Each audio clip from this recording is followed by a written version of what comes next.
Place maintenant à un expert international en matière de technologie laser. Le docteur Igalov est un médecin esthétique formé en France. Il est reconnu pour sa maîtrise des lasers de haute performance, surtout sur tous les types de peau, y compris les phototypes foncés. C'est un formateur certifié par le Laha Academy Institute. Il intervient dans les plus grands congrès et workshops à travers le monde. C'est un spécialiste aussi des protocoles innovants comme le smooth lifting, le piano, le mode frac et le mode frac revive. Allez-y, docteur Igalov.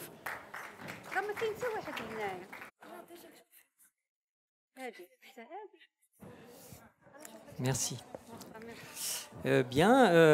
Bonjour. Je viens tout juste d'arriver, donc ça me fait très plaisir d'être là de nouveau, puisque je suis venu bien souvent ici, sollicité par Omnium Pharma, qui fait un travail remarquable, puisque j'ai pu voir leur évolution depuis qu'ils se sont installés, qu'ils ont commencé à distribuer les produits Photona, donc j'ai vraiment beaucoup d'admiration pour leur travail. Alors, tout d'abord, on va parler des cicatrices, hein. Si vous avez des questions, si vous avez des suggestions pour d'autres choses à expliquer ou à approfondir, je suis tout oui. Donc, il n'y a pas de souci avec ça. Alors, tout d'abord, une petite blague que je fais très systématiquement, et je vais vous challenger là-dessus pour vous demander si vous êtes d'accord avec moi. Quel est le traitement esthétique idéal? Un résultat parfait, immédiat, définitif, en une seule séance, sans douleur, sans suite et gratuit. Donc ça, c'est le traitement esthétique idéal. La dernière condition, ce n'est pas idéal pour nous. Et ça, on ne l'acceptera jamais, bien entendu. Hein? Voilà. Donc notre travail, c'est quoi? C'est d'arriver avec nos machines à atteindre le meilleur compromis, puisqu'en médecine, vous le savez, tout est question de compromis. Il n'y a pas de règle absolue. Quelquefois, on me dit comment il faut traiter ci, comment il faut traiter ça. Il y a rarement des traitements standards qu'on peut appliquer. Hein. Ceux qui rêvent de pousser sur un bouton puis que ça se fasse tout seul, ça n'existe pas, surtout avec les machines Photona qui sont très complètes. Et malheureusement, pour les paresseux, on est obligé de faire fonctionner notre cerveau. Un petit rappel sur les longueurs d'onde, puisque vous connaissez certainement tout ça, mais ça peut valoir le coup de le rappeler. On a à notre disposition pour les traitements de cicatrices 3 longueurs d'onde intéressantes, je dirais même 4, hein, avec le Nd:YAG qui est écrit en petit. Tout le monde connaît bien sûr l'Herbium Glass, le fameux Fraxel qui a maintenant 25 ans, le CO2 qui est encore bien plus ancien, qui a plus de 50 ans, et puis l'Herbium YAG qui est assez mal connu, mais que vous certainement vous maîtrisez déjà très bien. Donc je pense qu'on va très bien se comprendre dans cette journée. Je voudrais tout d'abord pouvoir vous expliquer ou vous réexpliquer les différences entre Herbium YAG et CO2. Parce que beaucoup de gens confondent les deux longueurs d'onde. Souvent dans les congrès, on mélange les deux longueurs d'onde, les lasers ablatifs, mais ça ne fait pas du tout la même chose. Et les contraintes pour les tissus ne sont absolument pas les mêmes dans le cas des deux longueurs d'onde. Alors en quoi est-ce qu'elles diffèrent? La grosse différence, l'énorme différence entre Herbium YAG et CO2, c'est que le CO2, il crée de la carbonisation. Parce qu'il arrive à un niveau d'échauffement des tissus qui est tel que vous créez du charbon comme on fait de la grillade. Qu'est-ce qui se passe quand on fait charbonner les tissus? On empêche le sang d'arriver dans la plaie. Les médecins sont contents parce qu'ils se disent le patient, comme ça ne saigne pas, il ne va pas avoir peur. Mais c'est une grave erreur. Parce que si le sang ne vient pas, la peau souffre en attendant qu'il y ait du sang qui vienne enfin avec toutes ces cellules, ces facteurs de croissance, etc., pour cicatriser. Et c'est pour ça que les suites sont si différentes en termes donc de suite de traitement et en termes d'issue, de qualité de tissu après, entre l'Herbium YAG et le CO2. Alors, je reprends ça. Donc finalement, le CO2, il est super en chirurgie, il est super pour vaporiser des lésions de façon très rapide, ça c'est formidable, mais personnellement, en esthétique, je trouve qu'il est un petit peu juste en termes de sécurité. Voilà. Le but de faire nos soins en esthétique principalement, mais aussi en dermatologie classique, c'est de régénérer les tissus et qu'ils soient en bon état, voire qu'ils se retrouvent dans un état qui était similaire à ce qu'il était 5 ans, 10 ans, 15 ans avant. Et c'est pour ça qu'on parle de traitement de rajeunissement. Maintenant, quand on fait de l'herbium YAG, on a évidemment différentes durées d'impulsion, vous le savez, puisque vous êtes utilisateur de Photona, je pense, tous ici. Et on verra un petit peu le détail, je ne sais pas si c'est dans cette présentation ou une autre, entre les MSP, SP, LP, etc. Tout le monde navigue un peu là-dedans sans pas toujours trop savoir ce que ça veut dire. Et avec en tout cas les durées d'impulsion très courtes, on va ablater. On crée un petit peu de nécrose de coagulation autour du point d'ablation, mais pas beaucoup. Et on va stimuler les tissus environnants autour de l'ablation. C'est ce qu'on appelle la nécrose. C'est la température de stimulation qui est entre 45 et 65 degrés. Et là, le but, c'est surtout d'ablater, mais pas trop de stimuler vraiment. Alors par contre, quand on utilise un pulse plus long, comme par exemple LP, VLP, on applique la chaleur de façon plus prolongée, et à ce moment-là, l'effet stimulant est plus puissant. Vous connaissez tous certainement ça. Et puis, vous avez le fameux pulse smooth, qui, lui, ne crée pas d'ablation, ne fait que stimuler. Et là, c'est tout ça, c'est des histoires de température. Ici, la température appliquée au tissu, c'est entre 45 et 65 degrés. Et là, on ne détruit rien, on ne fait que stimuler. Et ça, c'est la magie de notre pulse smooth qui va nous aider énormément. Et puis aussi, ça, c'est l'herbium glace, 1550 nanomètres. Il fait de la nécrose de coagulation, pas mal. Donc, il va détruire du tissu, mais de façon, on va dire, un peu différée, puisque ces tissus qui sont au milieu en rouge, ils vont être éliminés au cours du processus de cicatrisation, mais ce n'est pas une vaporisation immédiate. Donc il va y avoir une perte, une destruction de tissu comme dans l'ablation. Et puis il y a aussi une stimulation qui est assez forte, et on connaît les résultats avec cette longueur d'onde quand on fait des traitements, c'est très intéressant. J'aime beaucoup d'ailleurs cette longueur d'onde également. Alors, de façon un petit peu plus précise, on va rentrer dans le détail des températures.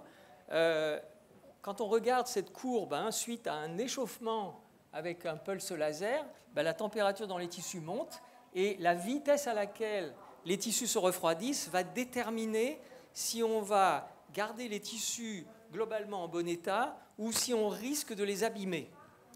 Donc, il y a des choses qui font quand même réfléchir, parce que, vous voyez, l'herbium YAG, vous le savez, les tissus se refroidissent très vite. Ils se refroidissent très vite, mais aussi au cours du processus d'échauffement, ils sont déjà en train de se refroidir un petit peu. On contrôle le suréchauffement, on évite le suréchauffement, parce qu'on est dans les stackings. Et chaque fois qu'on fait un stack, il y a des petites pauses de temps qui permettent à l'interface entre le faisceau et le tissu de rester à une température raisonnable. Le CO2, on voit que ça met beaucoup plus de temps à se rafraîchir après échauffement. Et puis, vous voyez en haut, radiofréquence, par exemple, ça, c'est des chaleurs qui restent longtemps. Et plusieurs chirurgiens plasticiens m'ont dit que quand ils font des liftings, par exemple, ils soulèvent la peau et ils voient des plaques de fibrose sous la peau. Ça fait très peur, parce qu'il y a un effet effectivement retenseur. Mais si vous générez de la cicatrice sans même le voir, jusqu'où on va, à force de faire ces traitements répétés comme ça, à forte chaleur. Donc finalement, ce qu'il faut retenir, c'est les notions de température, et de savoir que quand le refroidissement est trop lent, il y a des risques de dommages tissulaires irréversibles dont on ne s'aperçoit pas forcément tout de suite. Donc ça, c'est des choses à bien avoir en tête. Alors, ensuite, les profondeurs de pénétration dans les tissus entre les deux longueurs d'onde. Vous savez, grâce à la courbe d'absorption, que l'herbium YAG a une réactivité vis-à-vis de l'eau qui est beaucoup plus intense que le CO2. Donc le CO2, il y a un certain nombre de photons qui vont pouvoir faire leur chemin jusqu'à une profondeur qui est toute relative, vous voyez, 20-30 microns. Mais vous ne pouvez pas faire moins que 20-30 microns d'ablation. Vous ne pouvez pas faire des 5 microns d'ablation, par exemple, avec un CO2. C'est impossible. Alors qu'avec l'herbium, on se dit, bof, 1 à 3 microns de profondeur de pénétration, comme ça, avec des réglages minimaux, on va dire. C'est pas beaucoup, ça ne doit pas être très intéressant. Mais si, c'est intéressant, parce que vous le savez très bien, si on augmente l'affluence, si on multiplie les impacts avec le stacking, on arrive à des profondeurs tout à fait convenables. Et aujourd'hui, on sait, grâce à des machines aussi sophistiquées que les Photona, qu'on arrive à aller aussi profond qu'un CO2. Donc le dénigrement de l'herbium parce que ça ne pénètre pas assez profond, etc., c'est complètement dépassé avec Photona. D'ailleurs, Photona a bousculé beaucoup de certitudes dans le monde du laser au cours de son histoire. Donc là, ça semble pas très intéressant, mais si, parce que justement, avec cet effet de répétition des impacts qui est très rapide, bien que les petites pauses entre les impacts soient très courtes, on arrive à contrôler la température des tissus. Du coup, on ne carbonise pas, on fait plein d'impacts, ça saigne. Mais quand ça saigne, c'est bien. Donc ça, il faut apprendre aux patients que le fait de saigner est une bonne chose. Donc moi, systématiquement, quand je fais des resurfacing, etc., je leur montre les photos où on est sanguinolent, etc. Je leur dis qu'il va falloir qu'ils préviennent leur mari, leurs enfants, leurs chiens, etc., parce que plus personne ne va les reconnaître. Mais ils acceptent volontiers le saignement si on leur explique tranquillement. Moi, je leur dis, grâce au sang, les tissus commencent à se réparer instantanément. Ah bon, docteur, alors je vais saigner, pas de problème, je vais prévenir mon mari. Donc, vous voyez, c'est des remises en question de tout un tas de choses. On dit, oh là là, si ça saigne. Non, on s'en fiche. Il faut que ça saigne. Hein, voilà. Donc ça, c'est une chose très importante. Alors, concernant, pourquoi je mets ce dessin du fibroblaste que vous connaissez tous par cœur, juste pour rappeler qu'il y a 3 moyens de stimuler le fibroblaste et sa sécrétion de fibres, etc. C'est l'agression mécanique, on tape, on pique, etc. En réaction, le fibroblaste fabrique le fameux collagène. L'étirement mécanique aussi, vous connaissez cette technique d'esthétique, le pincement Jacquet, où on pince la peau, on la tire comme ça pour stimuler le collagène. Mais tout ça, c'est quand même peu de choses par rapport à la chaleur apportée par le laser, voire les lésions avec la chaleur créée par le laser. Et ça, c'est le plus puissant stimulant du collagène de tout. Donc, les micro-needling, les peelings, etc., qui sont des techniques froides, finalement, cette stimulation, elle est assez faible. Si vous voulez stimuler, traiter des choses, des lésions cutanées avec du micro-needling, il faut vraiment faire beaucoup de séances, mais il ne faut pas non plus faire les séances trop rapprochées alors qu'on est impatient d'avoir le résultat, parce que sinon on rend la peau très vasculaire. On a des peaux tout le temps œdémaciées, rouges, et comme c'est œdémacié, ça gonfle. Alors les patientes croient que leur peau elle est bien parce qu'elle est tendue, mais c'est juste de l'œdème. Moi j'ai vu des patientes, elles font des micro-needling tous les jours. C'est de la folie. Même une fois par semaine, c'est trop.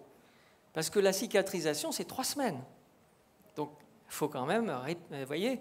Donc ça, c'est des choses qui sont bien à rappeler aux patients, etc. Puis, non seulement ça les éduque, mais en plus, ça nous repositionne comme gens sérieux, parce qu'on pense à ces choses-là, on n'est pas à répéter comme ça de façon automatique tout ce que font les autres. Donc, je pense que c'est très, très bien pour nos crédibilités. Alors, on va parler des cicatrices, puisque c'est ça le sujet de la présentation aujourd'hui.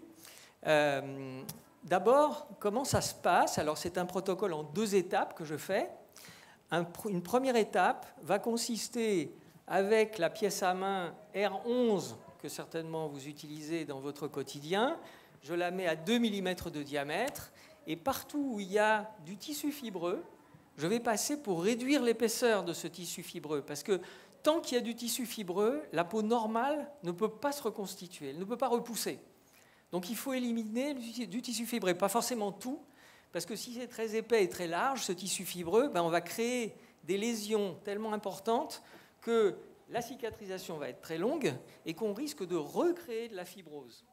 Et qu'il faille attendre au moins 3 mois avant de reprendre, etc., avec le laser, ce qui est un petit peu dommage. Donc là, c'est un cas où on a la chance qu'il n'y ait pas beaucoup d'épaisseur. Et du coup, vous voyez, tout de suite, on est dans ce tissu immédiatement sous-cutané, à peine sous-cutané même, parce qu'on enlève juste cette petite épaisseur de fibrose. Et du coup, on débarrasse la peau de cet encombrement. D'ailleurs, on verra tout à l'heure des photos de traitement de cicatrices de prothèse mammaire.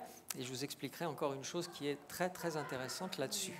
Donc, une fois qu'on a enlevé un petit peu de fibrose, il y a la deuxième étape avec la FS01, où là, on va stimuler la repousse de peau normale. Donc, on fait beaucoup de passages, on met des énergies quand même très élevées. Je ne sais pas si vous avez l'habitude d'utiliser la FS01, mais là, on est dans les 100, 120 joules, 130 joules, hein, avec des durées d'impulsion type SP sur les phototypes élevés ou LP, etc. Si c'est des cicatrices qui sont très hypotrophiques, on peut même mettre VLP pour chauffer encore un petit peu plus longtemps, on va dire, les tissus pour qu'ils se réparent encore mieux. Vous voyez bien sûr qu'il y a tous ces petits points de saignement, mais encore une fois, on s'en fiche, sachant que quand même, il faut prévenir le patient, quand on met des énergies élevées comme ça, le saignement peut durer jusqu'à 24 heures. Donc, le pansement sous tégaderme rempli de sang, ça peut inquiéter. Donc, il faut vraiment, vraiment bien les préparer et leur dire, si ça vous dérange, si ça commence à peser un peu trop, n'hésitez pas, vous enlevez le pansement, vous lavez avec de l'eau et du savon, vous remettez la vaseline ou la vaseline cortisonnée comme bêta-méthasone pommade, par exemple, pour contrôler l'hyperpigmentation, enfin le risque d'hyperpigmentation dans les phototypes 4, 5, 6. Voilà, tout ira bien. Voilà. OK ? Alors un exemple, vous voyez, une prothèse mammaire. Donc on voit évidemment cette ligne de fibrose ici, puis aussi une ligne de fibrose périaréolaire. Et il faut noter que dans plus de la moitié des cas que j'ai faits, j'ai pu faire récupérer à ces femmes leur sensibilité du mamelon, alors qu'elle avait disparu à cause de la chirurgie, comme si la ligne de fibrose crée un obstacle à la repousse des petites fibres sensitives superficielles. Voyez ? Donc ça, on arrive à le faire, et c'est vraiment un avantage fonctionnel énorme. Voilà. Et donc, vous voyez qu'on arrive assez bien avec cette association R11 pour enlever un peu de fibrose et puis FS01 pour faire repousser la peau. C'est bien. Hein. Un autre exemple aussi, il y a un petit peu d'hypertrophie là en bas de l'aréole, plus cette cicatrice qui est assez moche. Et la patiente avait cherché à la camoufler avec un peu de maquillage permanent. Donc, attention au maquillage permanent. Si, par exemple, il y a eu une ablation à cause d'un cancer et qu'il faut reconstruire une aréole, oui, le maquillage permanent est bienvenu parce qu'il y a des artistes qui savent très bien faire. Mais quand il s'agit de camoufler quelque chose et que le tatoueur va prétendre que par son mélange de pigments, il va faire une couleur chère, entre guillemets, ben, c'est faux très vite parce que les pigments s'en vont de la zone, mais pas tous à la même vitesse. Là, en l'occurrence, enfin, quand c'est d'une couleur comme ça, une femme maghrébine d'ailleurs d'origine, le mélange des pigments, c'est noir, rouge et blanc, bien souvent, avec des doses différentes. Et au départ, ça a l'air chouette, puis après, ça vire parce que le blanc, le rouge s'en vont plus vite que le noir. Et là, en l'occurrence, le noir est resté. Donc, il a fallu détatouer. Et d'ailleurs, la FS01 aide à éliminer le pigment, hein, pour ceux qui ont quelquefois des problèmes avec des tatouages mal faits ou des choses comme ça. On peut éliminer du pigment très bien avec la FS01. Et justement, cette FS01, elle permet en même temps de traiter la cicatrice. Donc, c'est 2 traitements en un, c'est super. Un autre exemple avec une cicatrice de blépharoplastie. Donc, on voit ici les petites irrégularités de la cicatrice. Là, vous voyez que la peau est bien lissée. Alors qu'ici, on avait des traits comme ça, un petit peu dans les 2 sens de chaque côté de la cicatrice. Ici, les lignes de la peau sont bien parallèles. La peau est blanche, donc on pourrait croire que c'est de la fibrose, mais non, c'est juste que c'est de la peau toute neuve qui n'a pas encore repris le soleil. Donc, comme elle n'est pas bronzée, elle est blanche. Mais c'est de la peau normale dans sa structure. Hein ? Un autre cas, là, c'est assez difficile parce que le creusement est très important. Donc, j'ai choisi d'ablater en cuvette pour arriver au niveau du fond de ces trous et ensuite de stimuler globalement la zone avec la FS01. Et là, je voudrais souligner combien le fait d'attendre entre des séances est important. Parce que, évidemment, c'est comme dans le détatouage ou autre, les patients sont impatients justement de voir les résultats. Mais non, là, j'ai fait 2 séances et j'ai revu la dame 1 an après. Et donc, rien que 2 séances, ça a donné ce résultat. Et moi-même, j'étais bien surpris. Mais bon, maintenant, j'applique très systématiquement cette attente d'intervalles longs, parce que c'est intéressant de laisser la peau travailler, sachant que, comme vous le savez certainement, quand on fait une séance de laser pour régénérer les tissus comme ça, on a 80% des résultats de cette séance à 3 mois, 100% à 6 mois, et encore jusqu'à 1 an après, la peau elle continue à travailler. Donc ça, que ce soit du smooth, que ce soit de l'ablation, que ce soit des choses comme ça, eh bien, il faut vraiment expliquer, donner conscience aux patients que les intervalles sont longs, que ce n'est pas la peine de répéter à toute vitesse les séances, ça leur coûte cher, et puis ça fait des dégâts éventuellement, parce qu'on ne laisse pas la peau se reposer. Ça peut aussi accentuer les risques d'HPPI, donc autant attendre tranquillement. Un autre exemple où là, ce qui est difficile, c'est que la fibrose, elle est au fond de cette vallée. Donc, j'ai éliminé et lissé les marches d'escalier du côté de la cicatrice, plus creusé encore plus pour enlever la fibrose au fond. Là, la dame, elle avait eu un accident et elle était remboursée par l'assurance. Alors évidemment qu'elle faisait pression pour faire les séances vite. Bon, je me suis laissé faire, mais donc du coup j'ai fait 5 séances, je crois. Et là, on voit qu'il y a encore une petite dépression très légère. Mais comme la photo a été prise, je crois que c'était 2 ou 3 mois après la dernière séance, là, je sais très bien que la photo a été prise juste avant de faire la dernière séance. Donc, je n'ai même pas vu après le résultat de la dernière séance, mais je sais très bien que ça finit par se décreuser sans problème. D'ailleurs, elle n'est pas revenue, sinon elle serait revenue pour protester que c'était insuffisant. Hein. Un autre exemple d'une dame qui a été agressée avec un cutter et réparée vite fait à l'hôpital. On voit le décalage de la bordure de la lèvre, plus ces irrégularités bien fréquentes dans les cicatrices chirurgicales. Et ça, c'est rien qu'avec le laser. J'ai été très agressif. J'ai fait beaucoup de coups de laser avec le spot plein, avec le spot fractionné, etc. Mais vous voyez que le résultat est bien chouette. Des cas de scarification multiple, on en voit de temps en temps. Donc, il y a beaucoup de confrères, aussi bien chirurgiens que dermatologues, que médecins esthétiques, qui disent aux patients « Ah ben, on ne peut rien faire ». Mais si on peut faire avec ces techniques-là, justement parce que l'herbium nous permet d'enlever quelques microns d'épaisseur seulement sur ce tissu si fragile de l'avant-bras, et avec des cicatrices comme ça, qui sont vraiment une très très légère hypertrophie, là on peut enlever 10 microns, 15 microns, 20 microns si on veut. Donc c'est d'une précision inégalable. Hein. Et donc là pareil, les séances me prenaient 2h30 à chaque fois, il faut aimer. On ne peut pas facturer à hauteur du temps passé, mais il faut savoir faire des sacrifices. Et donc là, ça a pu être quand même bien récupéré en 5 séances, sachant qu'ici, vous voyez, elle avait eu un cancer dans la bouche, on lui avait prélevé un morceau de peau du poignet, enfin c'était quand même un tableau à la Zola. Et ici, c'est un morceau de peau du tibia qui a été greffé à la place du greffon prélevé sur le poignet. Et ça, c'est de la peau de tibia qui est assez épaisse. Et vous voyez qu'on arrive à affiner la texture de peau aussi avec cet FS01 si on fait suffisamment d'impact. Là aussi, ça c'est une cicatrice où il n'y a eu que 2 séances, et c'est 1 an après. J'ai proposé à la patiente qui est revenue pour autre chose de refaire peut-être une petite séance. Elle m'a dit non, ça ne me gêne plus. Donc on écoute les gens. S'ils sont contents, on ne cherche pas à aller plus loin, et c'est très bien.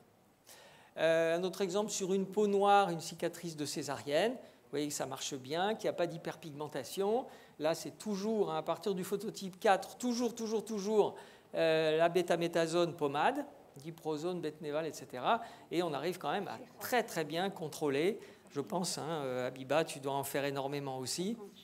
Parfois, il y a une petite hyperpigmentation, mais même sur des peaux noires, ça va. Un cas assez intéressant, c'est les bandelettes de prélèvement du cuir chevelu à l'arrière de la tête pour les greffes de cheveux. Donc là, comme c'est un monsieur qui voulait se raser la tête tout le temps, il était gêné parce qu'il se coupait sans arrêt avec ces petites lignes en relief. Donc j'ai enlevé, et vous voyez, j'ai fait 4 séances, 2 mois après, c'était encore rouge et un petit peu creusé. Je ne l'ai pas vu pendant 4 ans, ce monsieur. Puis il est revenu pour autre chose. J'ai dit, tiens, j'aimerais bien faire une petite photo de la cicatrice. Et vous voyez qu'il y a même quelques cheveux qui ont repoussé sur la cicatrice. Donc ça veut dire que la peau, elle est vraiment réparée, quoi. Donc on voit encore des petites traces, mais il se balade sans complexe avec son crâne rasé comme ça à l'arrière, et ça a très bien fonctionné. un tibia, un accident. Vous voyez, on enlève la fibrose, on fait repousser la peau. Là, il reste une petite trace, mais ça peut aller. Ici, un accident de trottinette qui a été bien réparé. J'ai fait juste une séance de laser et ça, c'est 1 an après, juste une séance de laser. Vous voyez que si le gars il était perturbé, il aurait pu revenir et puis faire encore d'autres séances, mais il était content comme ça, donc il a laissé. Voilà. Très bien. Écoutez, merci beaucoup. Particules assez petites, comme justement des poils ou peut-être des petits mélanosomes, des petits amas pigmentaires ou des micro-vaisseaux. Hein? Donc, il faut avoir conscience. Le menton, c'est sensible.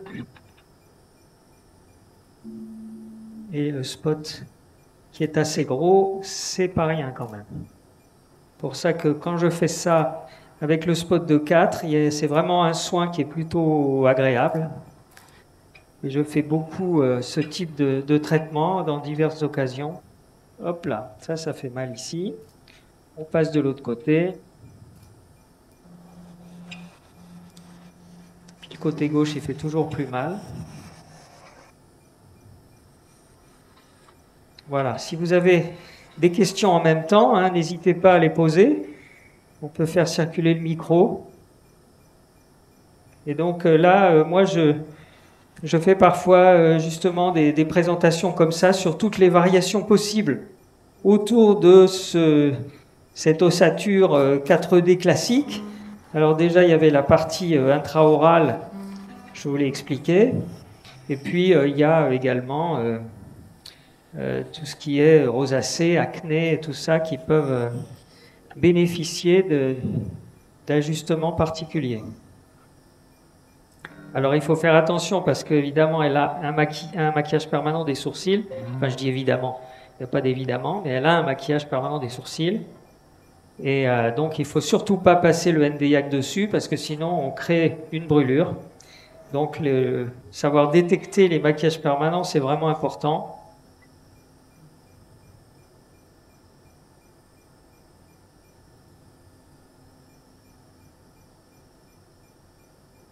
Voilà. Voilà, vous connaissez certainement tous le principe de ce traitement. Je ne vais pas m'attarder. Et on va passer à l'étape suivante. Là, c'est piano, c'est ça que tu voulais faire? J'ai une question, s'il vous plaît. Est-ce que vous comptabilisez le nombre de pulses? On peut pulses? faire R33 ou R34. J'ai l'impression qu'il y a une question. On peut faire R34 si tu veux, n'importe. Oui, je vous écoute. Est-ce que vous comptabilisez le nombre de pulses? Est-ce que je comptabilise le nombre de pulses? Oui, par rapport à la deuxième étape. Bon, en général, enfin, pour certains traitements, je le fais, par exemple pour le piano. Mais quand je fais comme ça le FRAC 3, c'est plutôt le nombre de passages que je regarde. Et comme je vous le disais, habituellement, j'utilise le spot de 4 mm et je fais 2 passages en croisement. Et en général, ça suffit. Mais si par exemple, je vois qu'il y a beaucoup de rougeur, ça peut m'arriver de faire un 3e passage sur les zones rouges avec une impulsion donc un petit peu plus courte de 0,6 millisecondes. Donc c'est là aussi où justement on s'ajuste en fonction des symptômes qu'on rencontre, quoi. Hein. Appliquer le protocole de façon standard, de toute façon ça va donner des bons résultats, c'est satisfaisant. Mais si en plus on peut avoir une action un peu thérapeutique sur certaines choses, ben c'est ça de gagner en plus. Hein. Merci. Voilà. Alors maintenant, on a pris la pièce à main R34. Donc je retourne dans notre menu. Piano Tightening. R34. On a le spot de 15 mm, c'est déjà mis. Ici, on a 110 joules et le pulse de 5 secondes. Et on va y aller tranquillement. Donc là, en général... Alors, moi, j'utilise la R33 avec le 9 mm, mais là, pourquoi pas, R34 avec 15 mm, il n'y a aucun souci. Et là, ce que je fais, c'est, en général, 4 passages. Donc, là,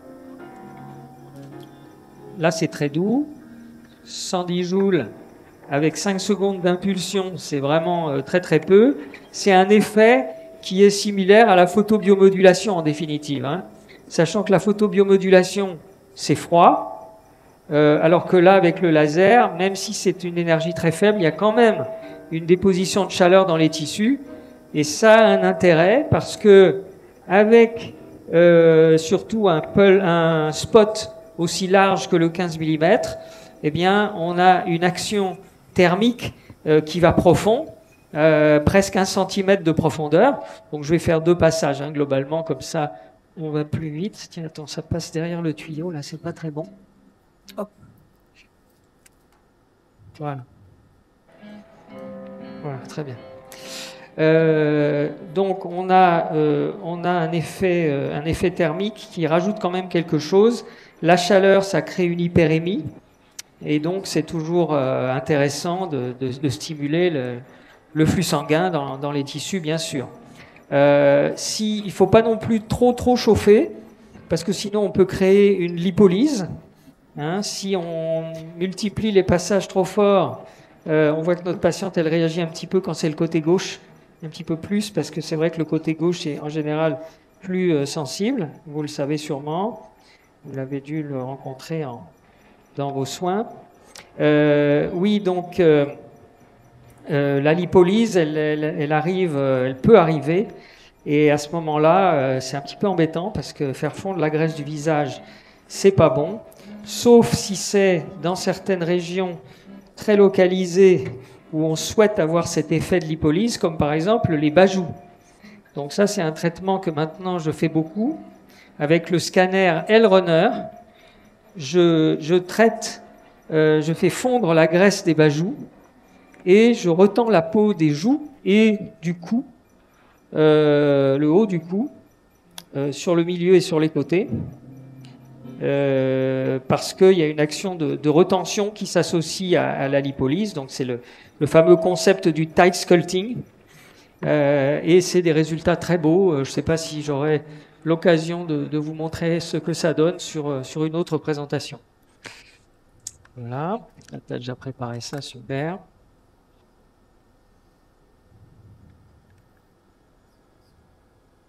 Ok, c'est quelle durée d'impulsion que tu as mis?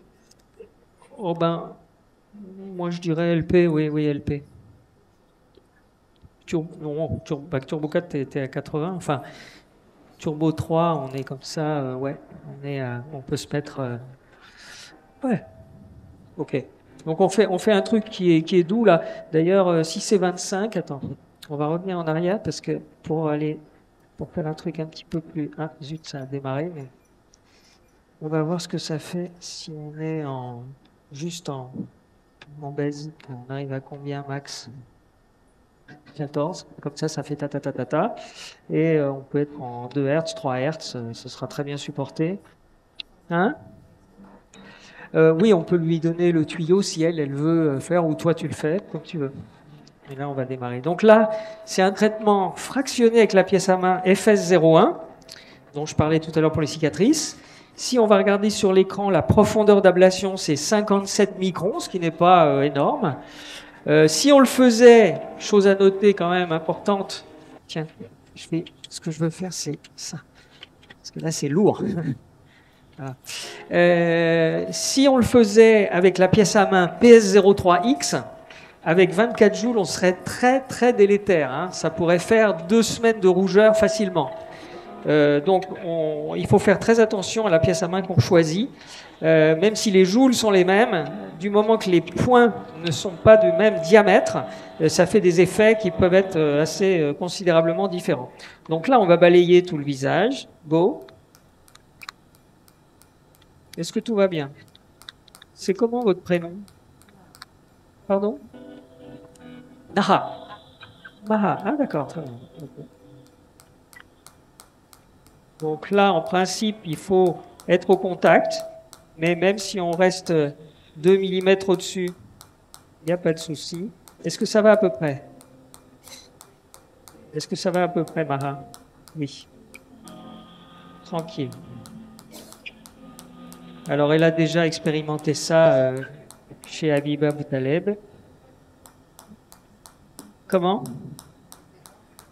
Avec des grandes fluences. Donc là, vous voyez, on n'est que à 24, 25, alors que d'habitude, Habiba lui fait à 60. ce qui est l'affluence du resurfacing classique. Et effectivement, moi aussi, quand je fais des resurfacing ablatifs fractionnés avec des très très beaux résultats d'ailleurs, j'utilise aussi l'affluence d'éfluence de 60 à peu près, ou voire jusqu'à 80 si la peau est très abîmée. Voilà. Ça picote hein, quand même sans anesthésie. Hein. Vous tenez le coup? Ça va? Si vous voulez, vous pouvez utiliser le froid vous-même avec le tuyau pour le guider où vous avez envie. Non? Vous préférez que ce soit Abiba qui le fasse? Bon, elle veut que ce soit toi.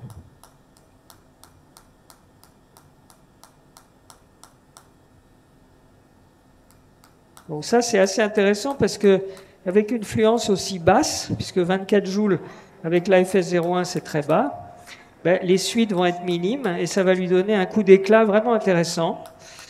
Avec 50 microns, ben, on n'atteint pas la membrane basale, mais déjà, on peut avoir une action intéressante pour l'éclat du teint, etc., ou des petites ridules de surface, mais il n'y aura pas un effet de retention colossale.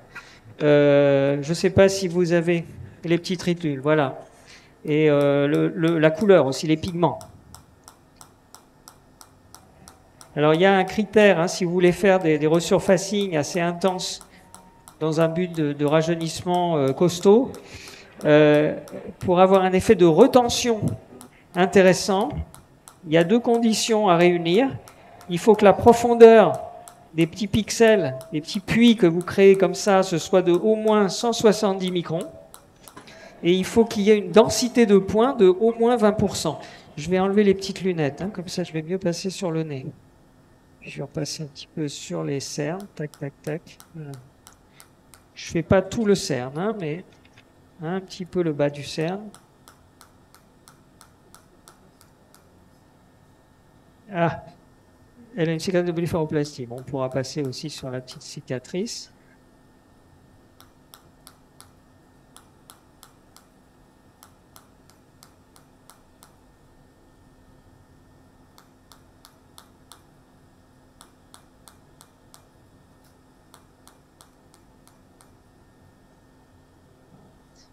Sur la paupière supérieure, il y a de la crème ou quoi? Ça a mis de la crème? On va peut-être l'enlever. Ouais. Tiens, donne-moi le tuyau. Je vais m'en occuper. Voilà. Je vais faire le front, hein, en attendant de faire la cicatrice de la paupière après.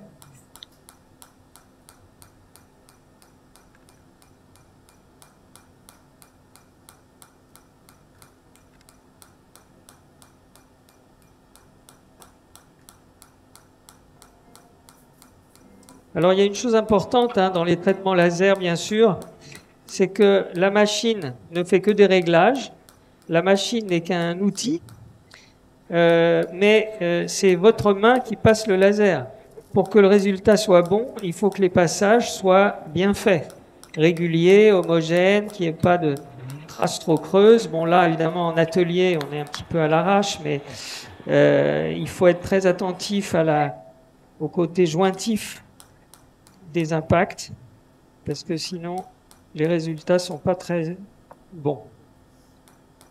Et ça, c'est vraiment important d'être minutieux. La qualité du résultat, c'est loin d'être seulement le réglage du laser. Hein. Donc parfois, j'ai des confrères qui me disent « mais je comprends pas, j'ai fait 40 joules ou 60 joules comme tu m'as dit, mais je vois pas les résultats comme tu as, etc. » Et puis je leur dis « mais est-ce que tu as une photo juste après ?»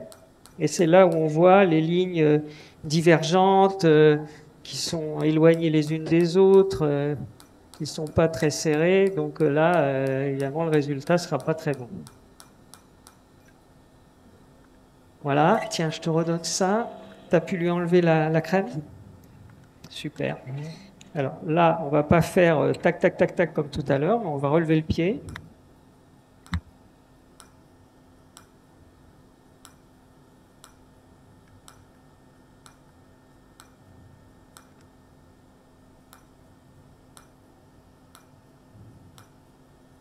Donc on ne fait pas non plus la densité de points qu'il faudrait en toute rigueur pour effacer une cicatrice, mais sa cicatrice, elle est à vrai dire à peine visible. Hein. Elle est bien, sa cicatrice. À 3 reprises, bah, c'est un très très beau résultat. Hein. Parce que là, j'ai même du mal à voir où elle est exactement. Donc c'est pour dire que... Voilà. Voilà, très bien. Ben, bravo. Ben, on va s'arrêter là. Hein. Je crois que faire d'autres choses par-dessus, c'est... T'as pas de poison pommade? Non. Eh ben, et ni de la vaseline? Ben, il vaut mieux la vaseline alors.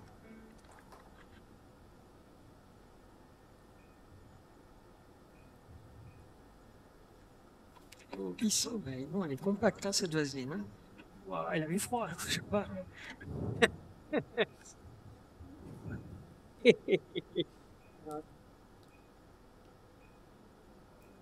Ou alors c'est que le truc de sortie n'est pas très complet.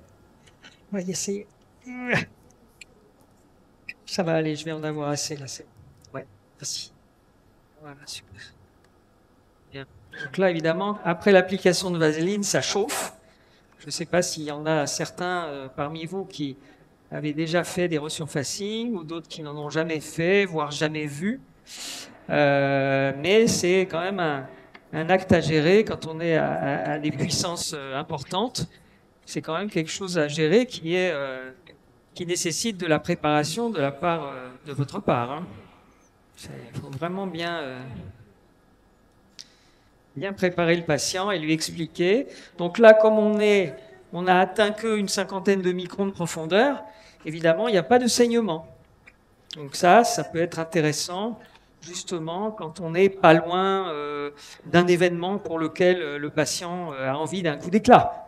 Vous pouvez aussi mettre de l'acide hyaluronique non réticulé, après avoir fait ce geste-là, avec des vitamines ou pas des vitamines. Mais si jamais il y a des vitamines dans le produit que vous appliquez sur la peau, ça va piquer. Donc il faut bien en avoir conscience, préparer le patient et lui dire ça va piquer quelques minutes. Je vais vous donner le tuyau d'air froid. Tiens, tu veux bien le mettre, mais seulement sur 3, pas trop fort. Voilà. Voilà. Je vous donne le tuyau, comme ça vous pouvez vous rafraîchir encore un petit peu. N'approchez pas trop près de la peau, parce que sinon ça va se mettre à vous piquer. Ah, ça fait rien. Bon, bah alors elle veut plus fort. Vas-y. Voilà.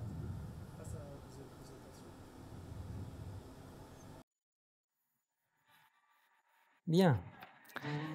Alors, hello Ashraf, how are you? I'm going to talk about your favorite machine. I'm ashamed, you know. Bien. Donc, c'est pour faire un petit tour d'horizon sur les traitements de rajeunissement avec les lasers Q-switch et Photona.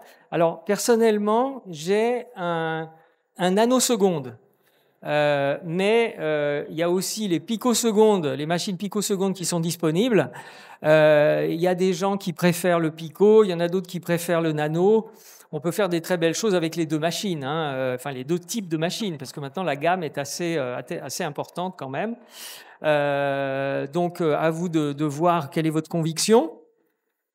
Je crois que j'ai... Ah oui, c'est bon, c'est là. Et je voudrais faire un petit tour d'horizon sur ce qu'on peut faire en rajeunissement avec nos Q-switchés. Alors, pour ceux qui n'ont pas le Starwalker, bah, c'est pour vous montrer la tête de la machine. Elle doit être exposée aussi quelque part dans le congrès. Et puis, vous voyez que là, entre les tattoo removal, fractat, pigments, etc., il y a un certain nombre de menus qui sont proposés, des menus sortis usine, hein, comme on dit, mais qui ne demandent qu'à être ajustés en fonction du cas. Et c'est important de pouvoir justement faire les bons diagnostics et choisir des réglages qui correspondent à votre patient, surtout que souvent, pour le rajeunissement, ça s'adresse à des peaux assez fragiles, donc ça vaut le coup de bien connaître. Alors, personnellement, donc j'ai la machine nanoseconde qui s'appelle le Starwalker MAQX.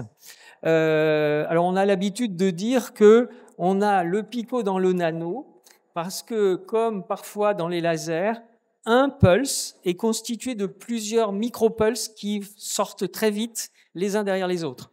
Et là, le pulse qui fait 5 nanosecondes, qui est la durée classique d'une impulsion dans tous les Q-switch du monde, eh bien, ce pulse nanoseconde est constitué de 5 petits pulses picosecondes.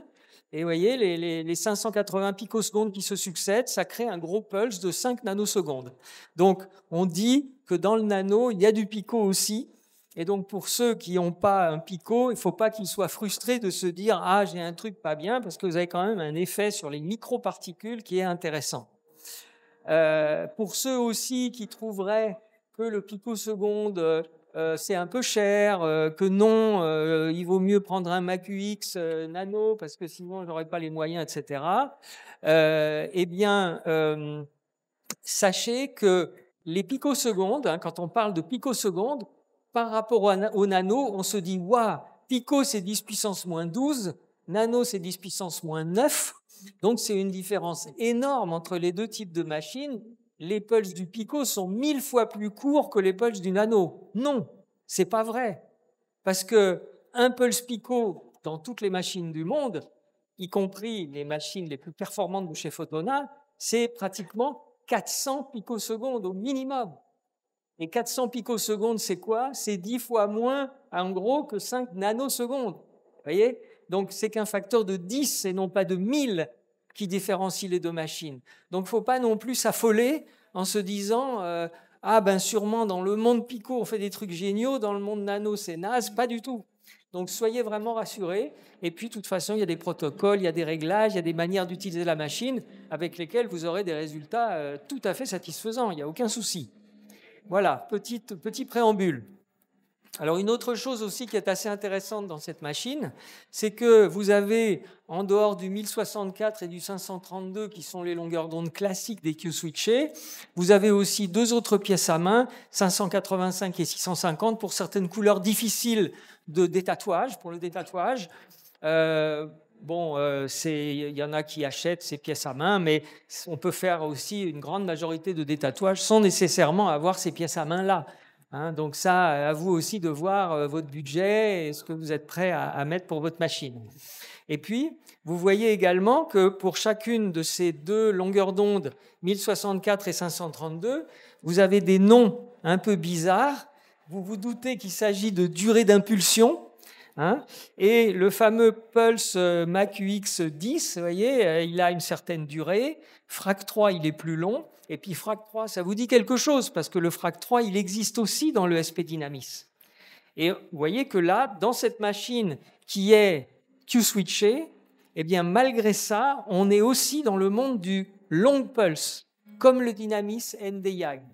Et du coup, il y a des choses que vous pouvez faire avec une machine ou l'autre machine. Des fois, je rajoute un petit peu de ce que je fais avec mon... quand je suis dans un traitement Q-switché, je rajoute quelques bricoles, un peu de sel, un peu de poivre avec mon Dynamis ND-YAG et ça apporte quelque chose. Et puis, vous avez Versa. Alors, Versa, c'est encore plus long. On est dans les 20, 30, 50 millisecondes. Là, c'est vraiment du long pulse. Amine, tu me dis la durée maximum? Combien? 10. OK. Bon, on va faire vite, il n'y a pas de problème. Et puis, pareil, pour le 532, c'est 5 nanosecondes, ou alors ici aussi, c'est des 10, 15, 20, etc. Le verdé, c'est une dénomination pour le KTP long pulse. KTP long pulse, c'est entre guillemets un vieux traitement ou un traitement traditionnel qu'aiment beaucoup certains dermatologues pour le vasculaire en particulier ou le pigmentaire d'ailleurs. Et donc vous avez le Q-switché et le long pulse. Alors, on va avancer un petit peu plus rapidement sur certains points. Vous avez une pièce à main ici dans le Starwalker MACUX, elle s'appelle le R28D et le diamètre 2 à 8 mm. Les longueurs d'onde, ND-YAG et KTP, ça fait les deux. C'est Q-switché et aussi long pulse. Vous pouvez faire certaines choses en long pulse. Et puis, il y a des fréquences très élevées qui sont disponibles et qu'on pourra voir un petit peu plus tard.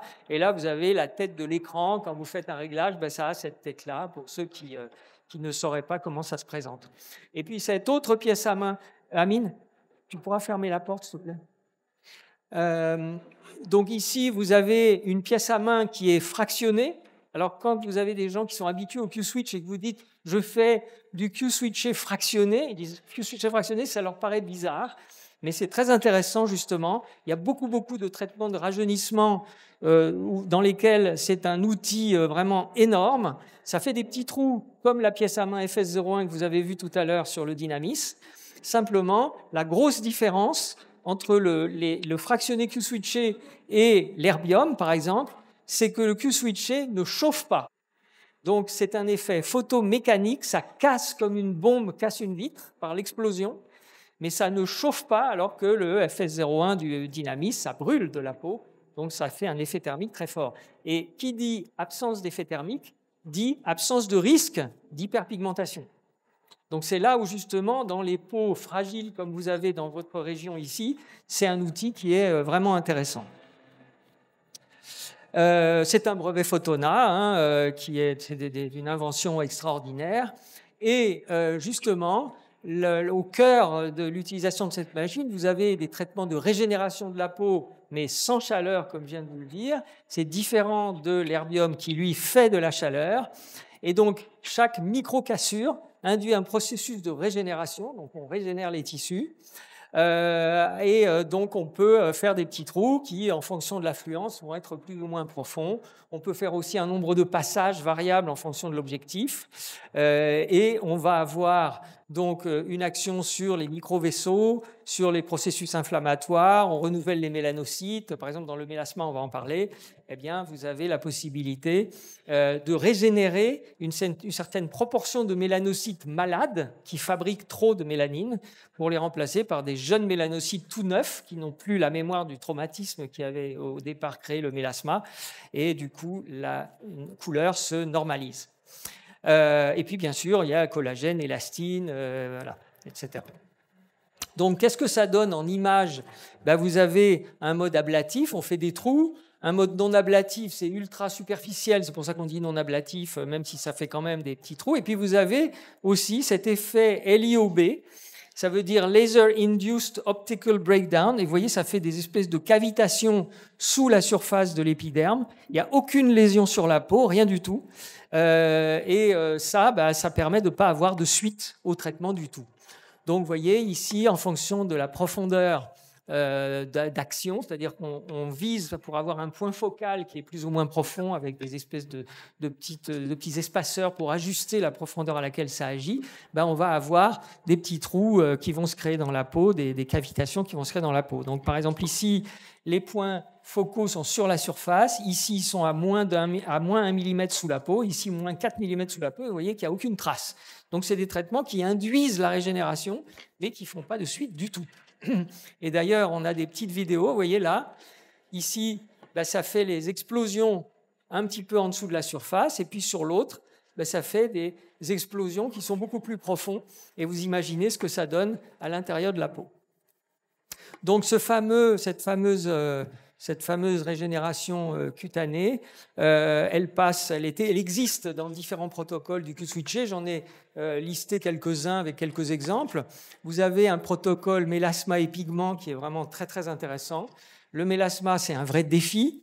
Notre défi, c'est que notre réduction du mélasma, elle dure le plus longtemps possible, puisque le mélasma, c'est une maladie du mélanocyte qui est chronique, qui va tenir la patiente toute la vie. Une fois que l'incident est passé, par exemple grossesse, plus soleil, etc., ça va quand même se calmer, mais les mélanocytes continuent à fonctionner de travers et à faire les fameuses taches. Il y a un phénomène inflammatoire, les mélanocytes sont malades, il y a l'inflammation en dessous avec les petits vaisseaux qui entretient le truc, et donc on va essayer d'éliminer ça. Donc, il y a 4 étapes. Une où on va réduire la charge en mélanine qui est épidermique et dermique. Il y en a une où on va faire du FRAC3, comme on a fait tout à l'heure sur notre patiente. C'est éliminer des petites particules de pigments, des mélanosomes, des petites particules de mélanine qui sont dans l'épiderme ou le derme. Ensuite, on va faire nos petits trous avec la pièce à main fractionnée. Et puis enfin, si jamais il y a quelques vaisseaux, on peut aussi le traiter. Mais ça, c'est une étape qui est optionnelle, qu'on ne fait pas forcément chez tout le monde. Alors, quelques exemples. Il n'y a que quelques patients à moi dans cette liste-là, mais je voudrais vous montrer des cas vraiment importants. Là, vous avez des photos des frères Vélez, qui sont les inventeurs, ou en tout cas les gens qui ont fait un très très gros travail sur ces techniques.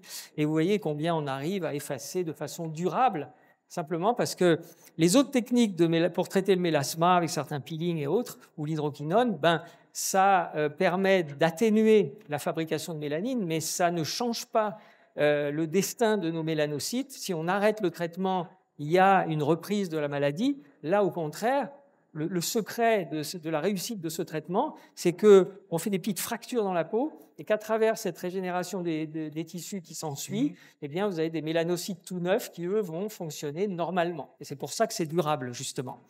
Donc, encore un exemple, vous voyez, 2 séances avec cette personne-là sur le front et sur les pommettes, ou bien une patiente ici que je suis en train de traiter. Donc là, je suis encore en train de la traiter. La photo tout à droite, c'est après 3 séances. Quand elle est venue, là c'était la photo initiale, elle est venue après une séance, elle m'a dit « je vois rien ». La deuxième photo, elle m'a dit « je vois rien, mais mon entourage me dit que c'est mieux ». Et puis la troisième photo, elle est venue, elle dit « ça y est, je vois quelque chose, mais je suis encore en train de continuer ». Je lui ai dit que d'emblée qu'il faudrait bien 6 séances. Donc là, on voit que, si vous voulez, il n'y a pas de crainte d'un espèce d'effet rebond qui surgirait d'un coup comme ça. Non, on sent qu'il y a une réduction tranquille. On est serein quand on fait ce traitement parce que ça marche bien. Vous voyez, là, c'est après 3 séances qui est là. On va continuer et puis ça va finir par bien se maintenir. Et puis si jamais ça repartait un peu parce qu'elle s'est exposée au soleil ou quoi, on fait 1 ou 2 séances et au fil du temps, on va arriver à maintenir un aspect à peu près correct. Une chose encore aussi intéressante, un lichen pigmentaire, je crois que c'est des lésions que vous avez souvent ici. Ça, c'est une de mes patientes justement d'origine algérienne. Et vous voyez l'éclaircissement. Alors, on peut voir le fond, le mur, vous voyez, gris, c'est vraiment la même teinte de gris. Donc, on voit bien que la décoloration est réelle après 3 séances. Elle est enchantée, évidemment. Elle a un cou qui est assez noir aussi, sur lequel je suis en train de travailler. Et puis aussi, on peut faire des petites réjuvénations, amélioration de la texture, etc. sur des peaux noires. Il y a, là, elle avait une HPPI qui était liée à son utilisation des perruques, avec les cols des perruques, qui vraiment a noirci cette zone, et on arrive à bien éclaircir. La traction de la queue du sourcil, c'est parce qu'elle a fait une chirurgie, mais ça n'a rien à voir avec le laser. Ceci dit, là, en bas, sur la peau, on a une texture qui est vraiment bien améliorée, qu'elle apprécie beaucoup. Et puis ici, vous avez des réglages standards que vous pouvez ajuster en fonction du cas, bien entendu. Post-traitement, on va passer. Un protocole qui s'appelle FRAC Revive. Alors, autant là, il y avait 3 étapes principales. C'était enlever l'excès de mélanine, réduire la couche vasculaire et faire des petits trous pour créer la régénération tissulaire. Là, il n'y a que 2 étapes. Il y a réduire la mélanine de surface et créer la régénération tissulaire avec la pièce à main fractionnée. C'est un traitement qui est beaucoup fait chez les Asiatiques. Ils aiment beaucoup ce traitement. Mais je pense aussi qu'ici, vous pourriez avoir beaucoup de succès avec ces traitements. Il n'y a pratiquement aucune suite et une très belle régénération tissulaire. Donc, je passe un peu les réglages parce que donc voilà, quand on passe, là, ça c'est le spot plein, c'est pas rien de bien impressionnant. Et puis par contre ici, c'est la façon de passer la pièce à main fractionnée. Donc ça fait des petites perforations dans la peau. La peau se régénère en réaction de ça. Et c'est très joli. On peut faire 2, 3, 4 séances qui sont sympas et qui réduisent les pores et qui améliorent la texture de la peau. Une personne de Photona, justement. On voit tout de suite après, il y a des petits points de sang. Ça peut être un peu impressionnant, mais c'est rien de méchant. Ça dure 2 jours, 3 jours maximum. Et au fil des séances, les suites sont de plus en plus courtes parce que la peau devient plus résistante à l'agression. Et puis, il y a une analyse aussi. Vous voyez ici, pour les pigments, on voit le avant-après, 2 séances. Ici, pour les petites ridules, c'est une femme jeune, bien sûr. La texture, les pores dilatés. Voilà, après 2 séances, on voit le grain de peau qui s'améliore. C'est un petit peu difficile à rendre sur des photos, là, mais c'est quand même très chouette. Et sur des cas asiatiques, vous voyez ici cette zone où il y a comme des espèces de mini cicatrices ou des pores dilatés un peu importants, ben c'est très joli et très très facile à réaliser et très apprécié grâce à ce peu de suite dont les patients souffrent. Voilà. Le green toning, c'est un protocole qui combine le Nd:YAG en très basse énergie et haute fréquence, et quelques passages, et puis le KTP. KTP, évidemment, attention aux peaux très foncées. Sur les phototypes 4, c'est limite, mais l'énergie étant vraiment très très basse, pourquoi ne pas essayer aussi un petit peu? Ça m'est déjà arrivé et ça ne fait pas du tout de choses dramatiques. Là, on est sur l'utilisation du Nd:YAG Q-switché et du KTP Q-switché, donc très basse fluence. Et vous voyez ici 2-3 joules en Nd:YAG et 0,3 joules qui est le minimum en KTP. C'est vraiment pas fort. On fait un passage, 2 passages et ça donne des très beaux résultats. Là, malheureusement, j'ai des résultats que sur des phototypes clairs, mais vous voyez comment les pigmentations, même dans ces cas-là de mélasma ou d'autres types de pigmentation, c'est très bien. Donc, vous voyez là le front qui a vraiment bien bénéficié de ce traitement. Voilà, merci beaucoup.